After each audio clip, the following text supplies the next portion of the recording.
d'après notre programme, il est prévu de faire une petite pause, mais nous pensons qu'on pourrait quand même consacrer quelques minutes rapides à poser quelques questions. C'est chaud là. Voilà, exactement. Nous avons eu en peu de temps une masse de qualité extraordinaire d'intervention et je sais que ça peut susciter des questions. Alors, ce que je demanderai, on va 10 minutes maximum en tout. Hein. Et donc, poser des questions brèves et vraiment des questions. Madame, levez-vous s'il vous plaît.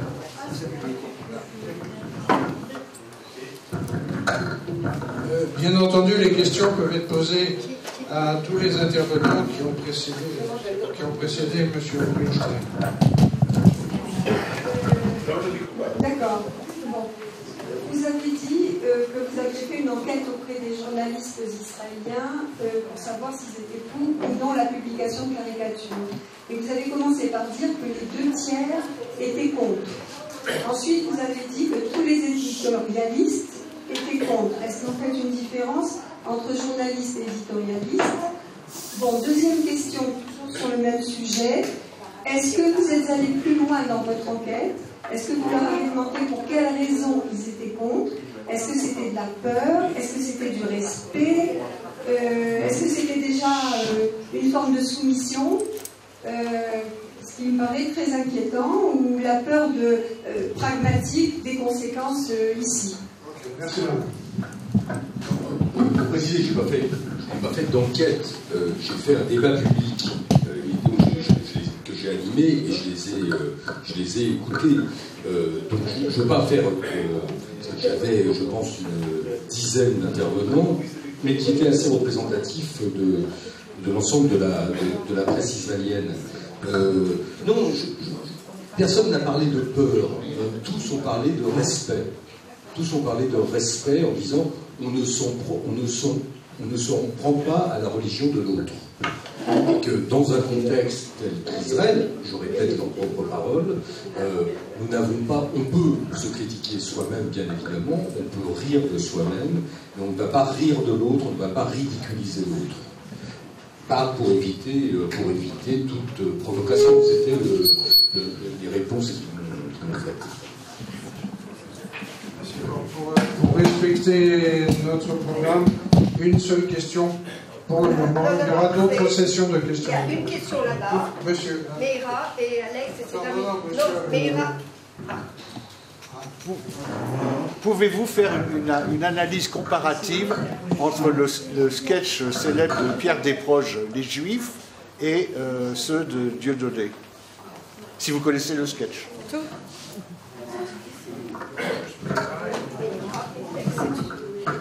Non, je ne peux pas faire d'analyse comparative parce que j'ai vu ce sketch il y a très longtemps, mais je peux faire une analyse comparative entre Pierre Desproges et Dieudonné.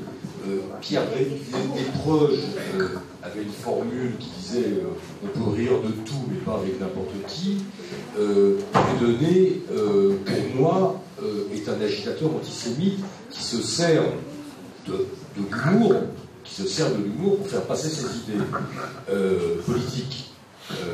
Donc voilà, pour moi ce sont 2 planètes différentes.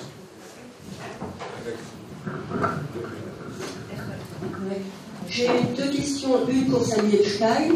Je voudrais savoir, quand vous avez parlé tout à l'heure de la loi de 1986 et qu'elle était peu appliquée, je voudrais savoir si vous pouvez résumer que dit cette loi premièrement.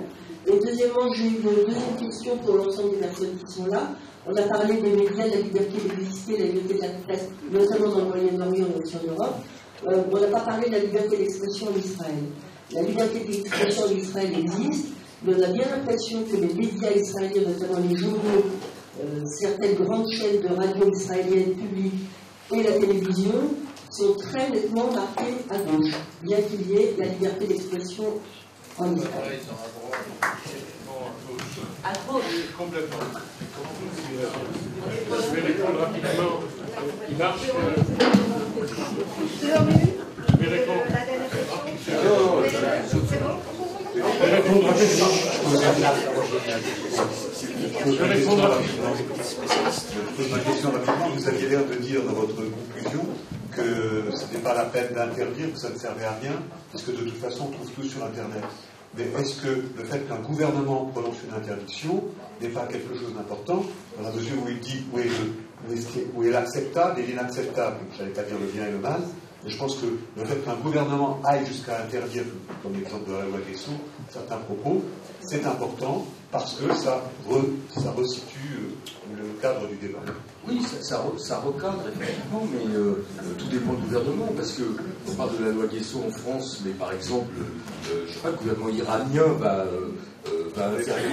interdire le blasphème, par exemple, et autoriser des campagnes de haine antisémite complètes. Donc tout dépend du gouvernement. Non, ce que je voulais dire de manière un petit peu provocatrice tout à l'heure, c'est que une chose est le cadre de la loi et de la manière dont elle est appliquée, mais tout ça est couvert par le ciel d'Internet, qui est la porte ouverte sur tout, le mieux et le pire.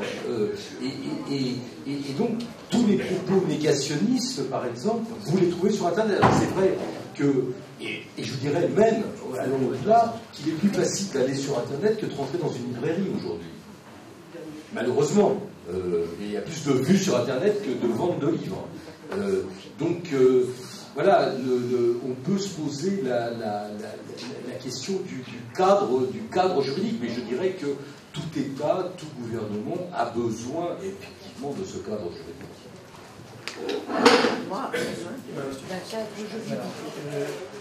Il y a une réponse qu'on attend, des questions qui ont été posées, donc il faut qu'on réponde également.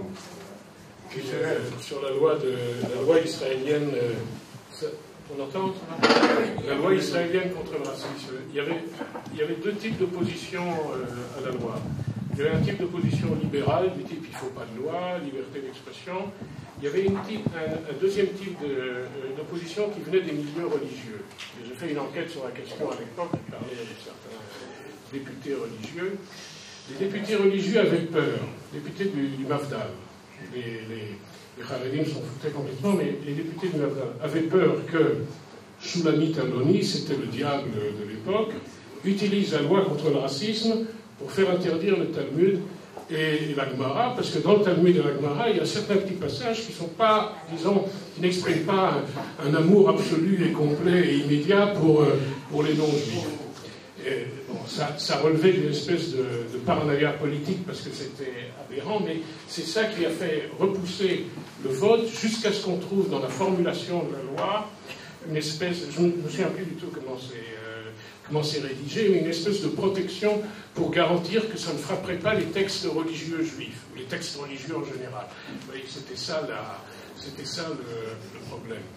Pour le reste, la loi est une loi tout à fait comparable à celle qui a été votée dans les autres pays européens, à savoir une définition large du racisme, pas le racisme au niveau purement biologique, mais le racisme au niveau mépris ou volonté de persécuter une minorité définie sur une base ethnique ou sur une base communautaire. Donc c'est ce qu'on appelle la définition large du racisme et non pas la définition biologique, ce qui est tout à fait justifié, normal bien entendu. Et les mesures de répression sont comparables à ce qu'on rencontre en Europe. La loi israélienne n'est pas différente ni en moins ni en plus de la moyenne européenne, si vous voulez. Elle n'est pas appliquée, je l'ai dit, elle est très peu appliquée parce que par l'attitude de la Praklitout qui est très conservatrice sur la question, qui hésite vraiment à aller de l'avant, et quand elle est déjà appliquée, on rencontre souvent des juges qui, par libéralisme et laxisme, minorisent le problème. Mais, encore une fois, ce qu'on voit en Israël n'est pas différent de ce qu'on voit dans les autres pays. Là, on est pareil aux autres.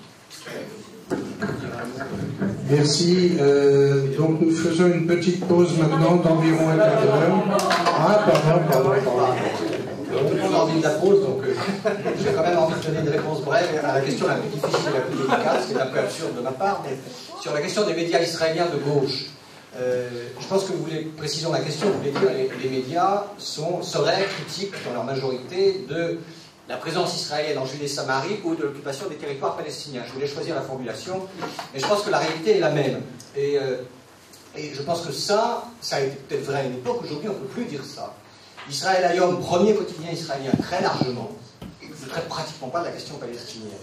Yediot Ahronot en traite très peu. Yediot Ahronot est peut-être à gauche dans le sens où il est un peu obsédé par Netanyahou, qu'il critique régulièrement. Si ça, c'est être de gauche, acceptons.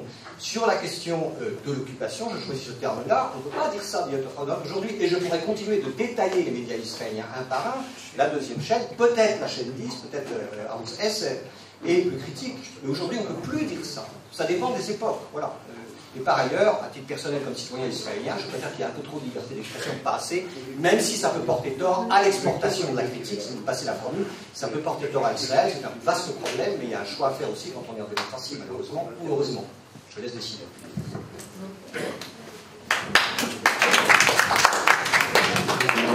Attendez encore une petite minute, notre président a un mot à dire. Je voudrais juste remercier nos intervenants d'être venus, malgré leur emploi du temps chargé, et permettez-nous, au nom de la loge, de vous offrir un petit document et un petit présent qui, j'espère, sera un souvenir pour vous pour cette journée.